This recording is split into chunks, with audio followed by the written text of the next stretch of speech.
إن الله وملائكته يصلون على النبي يا أيها الذين آمنوا صلوا عليه وسلموا تسليما قل اللهم صل على سيدنا ومولانا محمد وعلى آل سيدنا ومولانا محمد وأصحاب سيدنا ومولانا محمد وبارك وسلم وصل عليه نبی اکرم نور مجسم شاہ بنی آدم صلی اللہ علیہ وسلم پر درود و سلام پڑھنے کی بے شمار فضیلتیں بڑھتے ہیں یہ ہمارے دلوں کے چین سرور کونین صلی اللہ علیہ وسلم کا فرمانے خوشگوار ہے کہ تم اپنی مجلسوں کو مجھ پر درود پاک پڑھ کر آراستہ کیا کرو کیونکہ تمہارا درود پاک پڑھنا کل بروز معاشر پورے صراط کے اندھیرے میں تمہارے لیے نور ہوگا۔ اللہ ہمیں کثرت اور محبت کے ساتھ اپنے پیارے آقا صلی اللہ علیہ وسلم علیہ وسلم کرنے کی توفیق عطا فرمائے۔ مختصر سا ٹائم ہے، مختصر سا واقعہ میں عرض کروں گا، آپ نے توجہ کے ساتھ سننا ہے۔ قرآن بیان کوشش کریں کسی سے بات نہ کی جائے، اشارے نہ کیے جائیں۔ جب قرآن و حدیث کی بات ہو رہی ہو تو مسلمان کا یہ شیوا ہے جو توجہ کے ساتھ سنتا ہے۔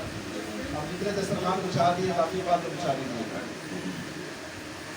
اللہ تبارک و تعالیٰ نے قرآن پاک میں کم و بیش 700 مقامات پر کم و بیش نماز کا حکم ارشاد فرمایا ہے، اور میرے کریم آقا صلی اللہ علیہ وسلم نے ارشاد فرمایا کہ نماز میری آنکھوں کی ٹھنڈک ہے۔ اور آج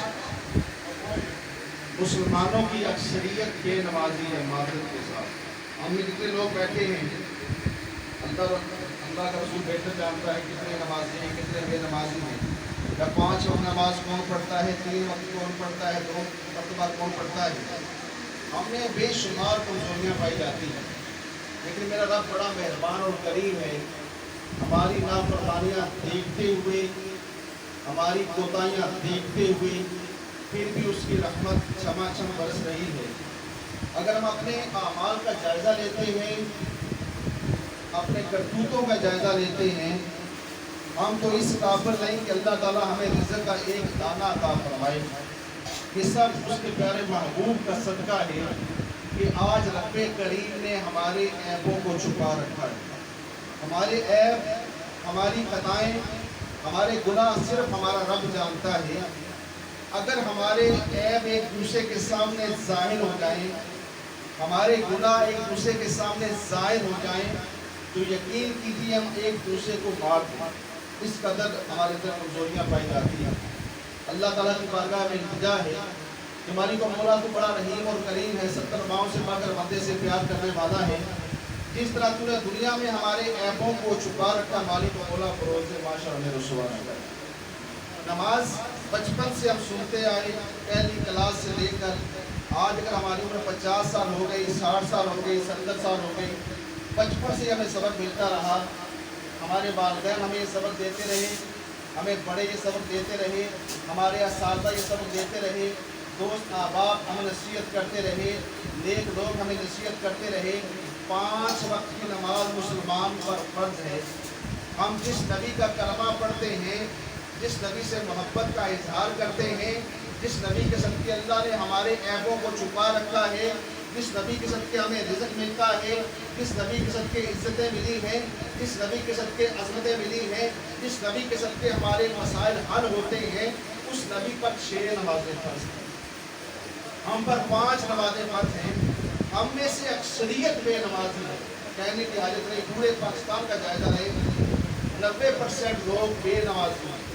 اپنے محلے کی مسجد کا جائزہ لے لیں، اپنے گھر کے افراد کا جائزہ لے لیں کہ ہمارے دل میں خدا کا خوف کتنا ہے، خدا کے نبی سے محبت کتنی ہے۔ کورونا وائرس سے تو ہمیں ڈر لگتا ہے، لیکن خدا سے ڈر نہیں لگتا۔ اگر خدا سے ڈر ہوتا تو ہماری 5 وقت کی نماز قضا ہوتی، اگر خدا سے ڈر ہوتا تو ہم جھوٹ بولتے، اگر خدا کا ڈر ہوتا سود کی کمائی کھاتے،